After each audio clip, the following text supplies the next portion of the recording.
I've gotten 25 subscribers in the last like 5 days. No, but how many viewers I get like 100. I got like 100 once. on average? On average, like 20. People actually watch you read a book. Yeah, yeah. I don't know.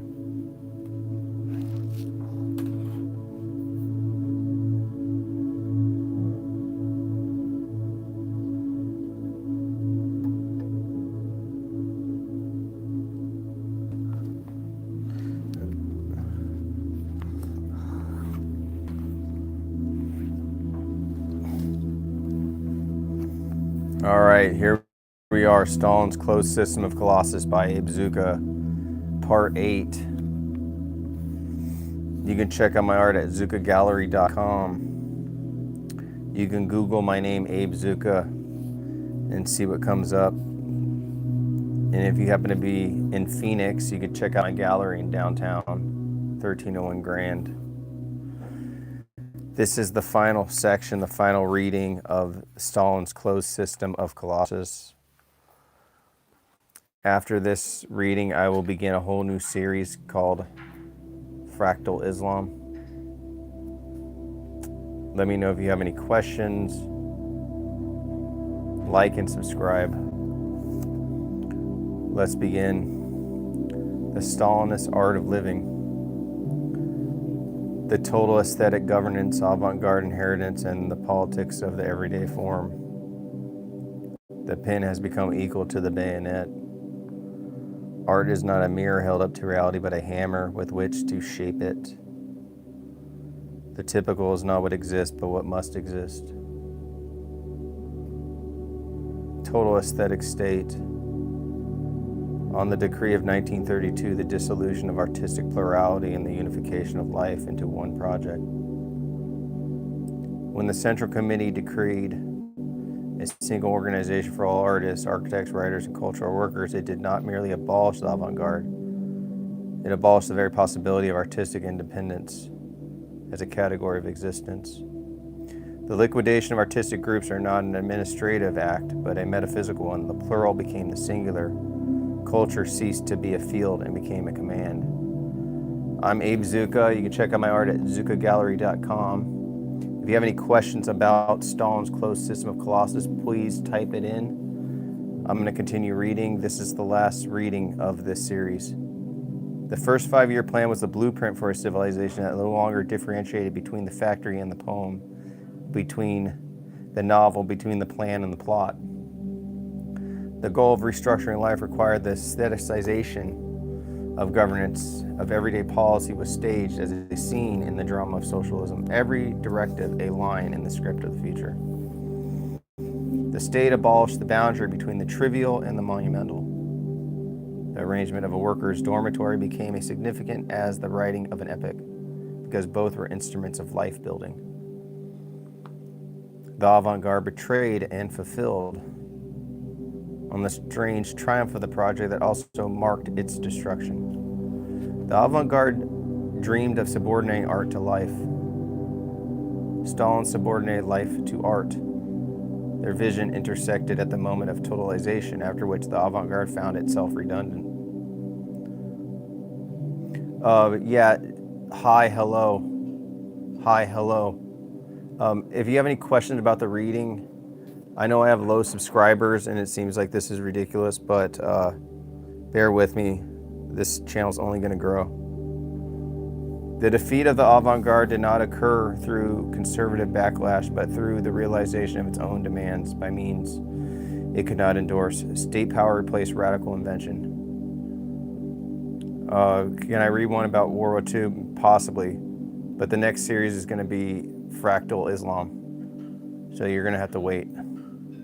It was not the party's authoritarianism, but the avant-garde's own reductionism that made its annihilation easy. By abolishing taste, pluralism, and autonomy, it had prepared the ground for a single aesthetic sovereign. Tell your friends to like and subscribe. Check out my art. I'm a painter and a writer. I'm more known for my paintings. zuccagallery.com, or just put Abe Zucca in Google. The suicide stands as the monument to this paradox. The poet who asked for total fusion of art and life was crushed precisely because his vision was granted.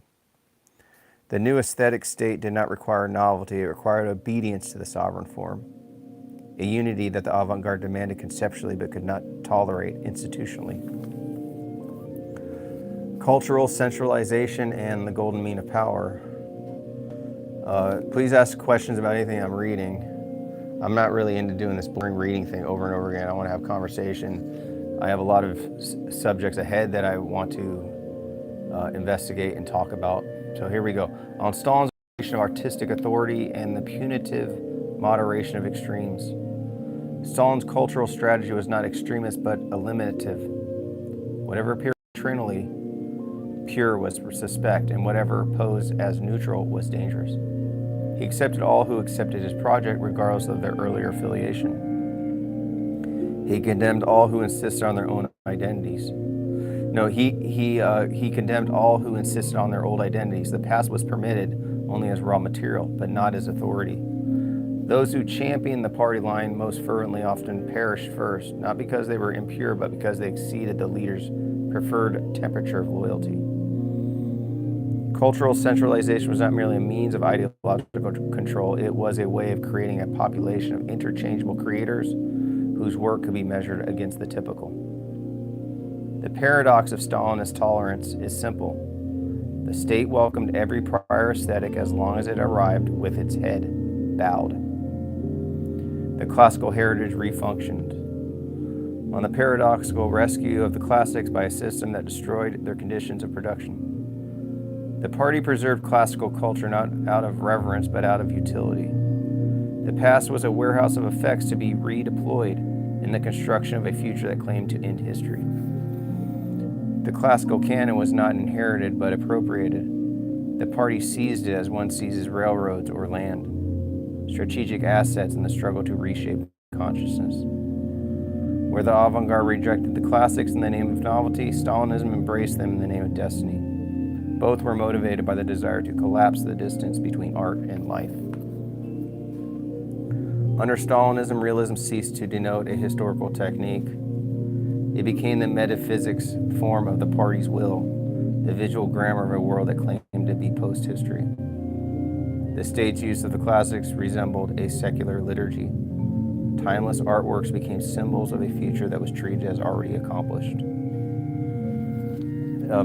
This is a small group, but as it gets bigger, these beginning moments will be the most memorable for this channel. Realize that you that have been here since the beginning will be acknowledged. I am Abe Zucca. You can check out my art at zuccagallery.com. I am reading right now Stalin's Closed System of Colossus. This is going to be the last reading of an 8-part series. Dream realism and the typical, on the peculiar metaphysics of socialist realism. Socialist realism did not depict the real, it depicted the real as it ought to be, a reality shaped in advance by a party's objectives. The typical was not the statistical common, but the politically anticipated. It represented the subterranean will of the leadership rendered visible before its fulfillment.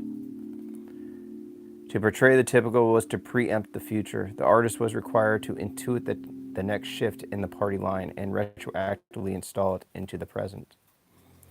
Art became a form of anticipatory obedience. Painters and writers produced realities that the state would later claim as fact. The typical was not a description, but a command designed as form. The subconscious engineered on Pavlov, Stanislavski, and the automation of perception and the abolition of the device.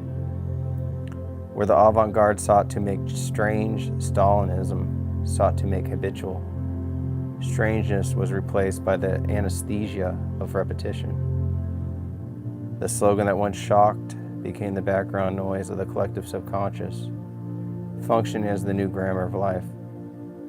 Pavlov's conditioned reflexes and Stanislavski's method converged. The state wanted citizens whose conviction and performances fused seamlessly into a single identity. Automation was the highest aesthetic achievement, the moment when art and ideology disappeared into behavior. The Stalinist art of living was essentially an art of making the device visible, a formalism of power rather than of technique. Dialectical radicalization, on the negation of negation and the purge as aesthetic principle. The avant-garde negated tradition, Stalinism negated the negators. This double negation achieved what neither intended, a culture that felt both timeless and suspended. The purge was not merely political but aesthetic, a method of eliminating stylistic and ideological impurities.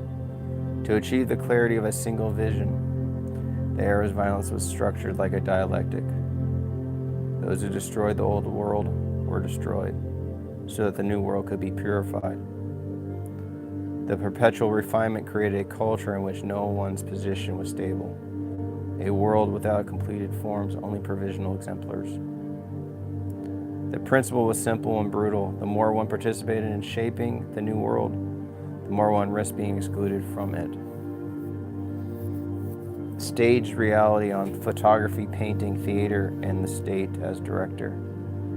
In socialist realism, representation was inseparable from staging. Reality was arranged before it was depicted. The painter became a photographer of prescripted facts. The photographer became a set designer of the party's imagination. The entire country became a theater in which each citizen performed a role written elsewhere. Art merely reproduced the scene. The measure of artistic talent was the ability to fuse one's own imagination with the state's, to become indistinguishable from its objectives. To paint reality was to paint the leadership's dream of reality. The canvas was a screen onto which the future projected itself. Let me know if you have any questions. This is going to be the last reading of Stalin's Closed System of Colossus. After this, I will begin my series on fractal Islam. Check out my art at zuccagallery.com. The new individual on the engineered subject of the Stalinist world. The goal of the Stalinist aesthetic was not to produce artworks, but to produce a person, the citizen whose inner life matched the external directives. To live under Stalinism was to inhabit an artwork whose author was the state. Life itself became a genre, and the individual its medium. The new person was defined not by agency, but by alignment. Their desires, thoughts, and perceptions were shaped to harmonize with the party's objectives. Selfhood became a function of participation. Deviation, even unintended, became a form of aesthetic dissonance requiring correction. The Stalinist art of living sought to eliminate distance between creator and creation. The subject was both the sculpted material and the sculptor's apprentice. The planned imagination, socialist realism as dream mechanics. To depict life in its revolutionary development is to dream for the masses. The state plans not only production, but perception. The command economy of imagination assigns quotas to dreams, regulates the permissible forms of hope, and establishes the official syntax in which the future may be pictured. Socialist realism is less style than a technology of prefiguration. In function, it is not to mirror events, but to prototype them, producing images that the population will later inhabit. The imagination becomes the first 5-year plan. Before a tractor factory is built, there must be a novel about the tractor factory. Before a collective farm exists, a mural must reveal its success. Let me know if you have any questions about Stalin's Closed System of Colossus. Like and subscribe. Check out my art at zuccagallery.com. Before a tractor factory is built, there must be a novel about the tractor factory. Before a collective farm exists, a mural must reveal its success. Dream mechanics replaces aesthetics. The artist becomes a technician of the possible, selecting, shaping, and optimizing images whose credibility functions as social adhesive. The socialist realist image is a directive, not a depiction. It instructs the viewer. This is the future you must learn to see. Every painting is a political forecast encoded as narrative. The radiant harvest, the cheerful miner, the tireless brigade. These are predictive fictions that seek to materialize themselves through constant circulation. Under planned imagination, emotional life is scheduled.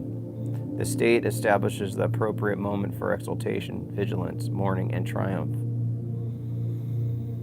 Dream mechanics turn desire into infrastructure. Hope becomes a public utility. Enthusiasm becomes a grid. Belief becomes a form of energy distribution. Socialist realism is the psycho-techniques of consent. It creates citizens who can visualize the party's objective more vividly than their own needs. The imagination must be disciplined because it is dangerous. An uncontrolled dream may contradict the plan, therefore all visions must enter the same channel like water gathered into a hydroelectric dam. The cultural apparatus, intuitions, unions, and managements of form, we organize productions, we organize consciousness. The cultural apparatus is the nervous system of the aesthetic state. Unions, committees, editorial boards, juries, and ministries serve as synapses through which directives move and aesthetic reflexes are conditioned. Centralization transforms form into a commodity of governance. Genres become administrative categories, styles become disciplinary procedures, publication schedules become instruments of political timing. The union of writers is a moral police force disguised as professional associations. Membership functions simultaneously as privilege, surveillance, and guarantee of ideological alignment. Committees distribute survival.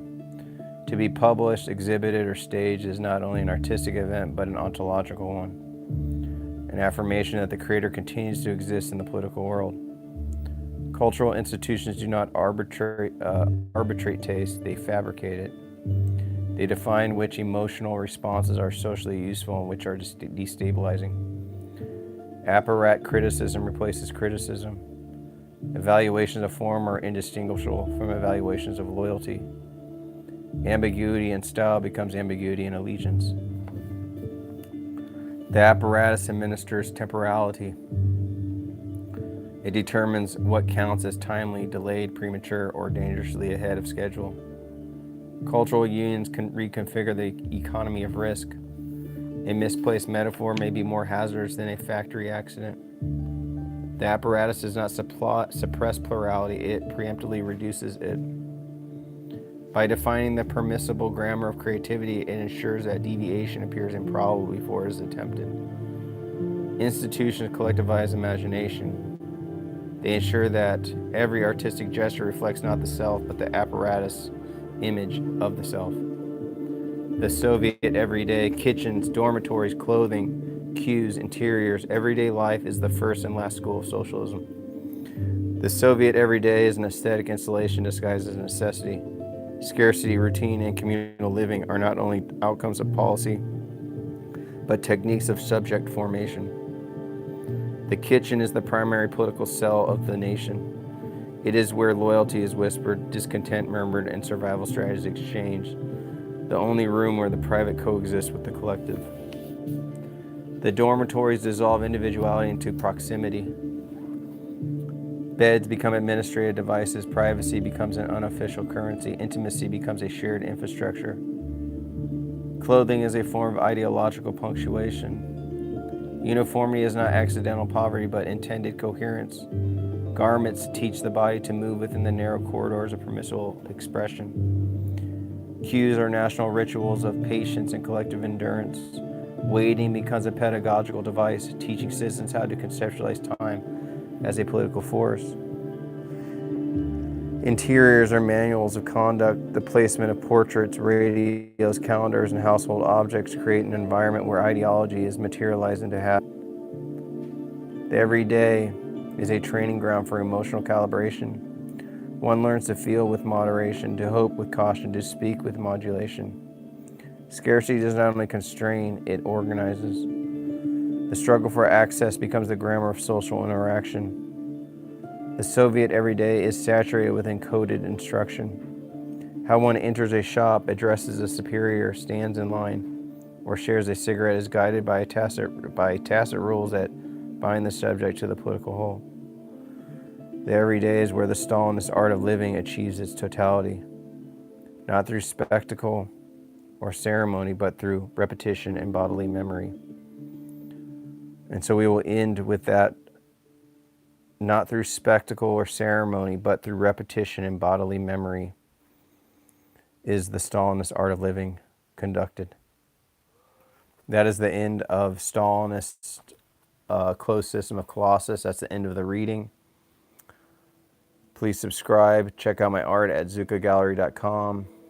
Google the name Abe Zucca. See what you find.